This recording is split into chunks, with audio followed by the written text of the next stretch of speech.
It was supposed to be another typical panel discussion, broadcast live to millions across the nation, a fierce political exchange between ideologies, a war of words where the boldest voices often ruled.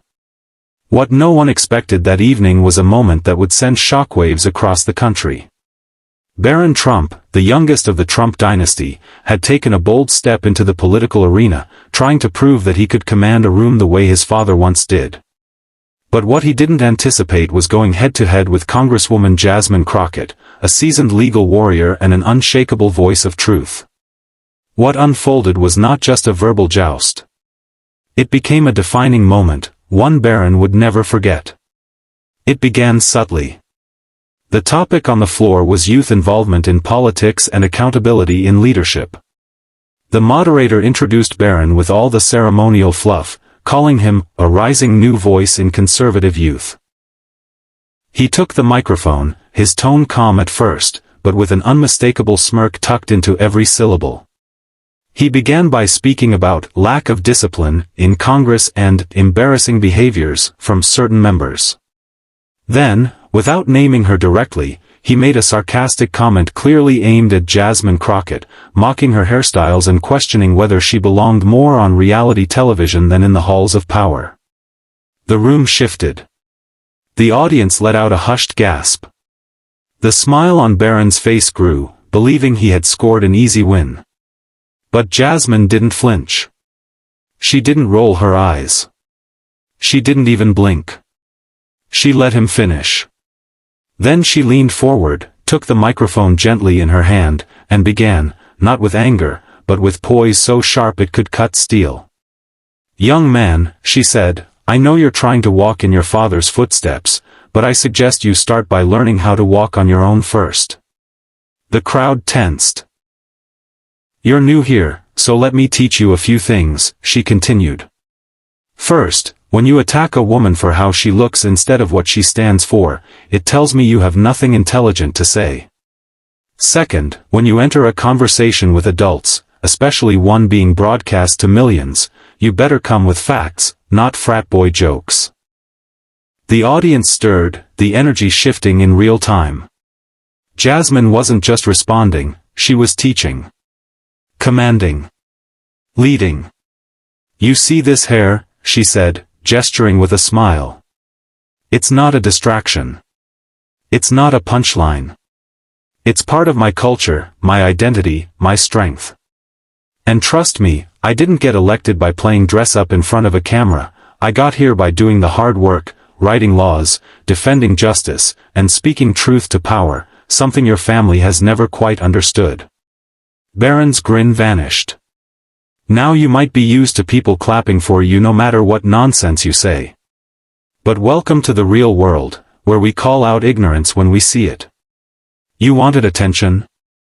Congratulations. You got it. But next time, use that microphone to lift people up, not tear them down, because otherwise, all you're doing is embarrassing yourself." The studio erupted. Not in chaos, but in a wave of applause so strong even the host couldn't contain his reaction. Barron fumbled for words, his cheeks red, his palms sweaty. "I didn't mean any disrespect." But Jasmine raised a hand, cutting him off with grace. "Intent doesn't erase impact," she said. "And accountability doesn't care if your last name is Trump." And then, in a move that shocked everyone, Barron Trump did the unthinkable. On live television, with the cameras rolling and millions watching, he turned to Jasmine Crockett and said, "You're right. I was wrong. I'm sorry." The silence in the studio was electric. It wasn't just an apology, it was a moment of defeat, a moment of growth, maybe even humility. He wasn't the boy from the Gilded Tower anymore. In that moment, Barron Trump had been schooled by a woman whose power came not from wealth or legacy, but from truth, integrity, and the earned respect of her people. Jasmine Crockett didn't gloat. She didn't clap back. She simply nodded, her expression calm. "Let this be a lesson," she said softly. "Power isn't about how loud you speak or how many cameras follow you. It's about what you stand for when the world is watching. As the broadcast wrapped up, clips of the moment flooded social media. Hashtags exploded. Pundits called it a political awakening for some, a political reckoning for others. But for Jasmine Crockett, it was just another day speaking truth, fearlessly, unapologetically. And for Barron Trump, it was a day he would never forget. Because sometimes, the loudest lessons come not from humiliation, but from being put in your place by someone who earned theirs. When you step onto a national stage with millions watching, you carry not just your name but your intention, your preparation, and your respect for that platform. And when you underestimate the room, when you think a smirk, a name, or a legacy can carry you through, you often find yourself in a moment you can't undo. That's exactly what happened when Barron Trump tried to belittle Congresswoman Jasmine Crockett on live TV.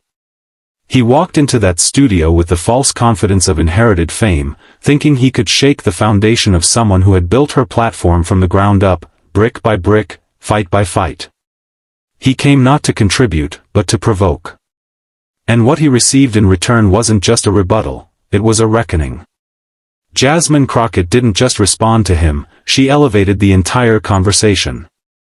She reminded America, and especially young viewers watching, that leadership isn't about arrogance or bloodlines.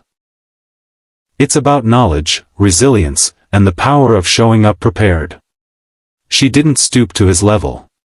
She lifted the room to hers. Her words were not harsh, they were rooted in truth. She didn't attack him, she educated him. With every sentence, she dismantled his weak attempt at mockery and replaced it with a masterclass in dignity. She turned what was meant to be an insult into a lesson on grace under fire. She reminded us that every time someone tries to shrink your worth to a stereotype or a hairstyle, it's because they can't match your intellect or your courage. Her poise under pressure reminded everyone watching that real strength doesn't shout, it stands still and speaks clearly. She showed us that you don't have to lose your temper to gain control, and you don't have to shout to silence ignorance. By the end of it, Barron wasn't just apologizing, he was realizing. Realizing that charm without character is empty, that entitlement without effort is hollow, and that respect isn't inherited, it's earned. Jasmine Crockett didn't need to prove herself that day. She already had. But what she did do was give a nation a moment to remember, a moment where truth, clarity, and power stood tall, while ego quietly sat down. And in that moment, she didn't just win a debate, she left a legacy.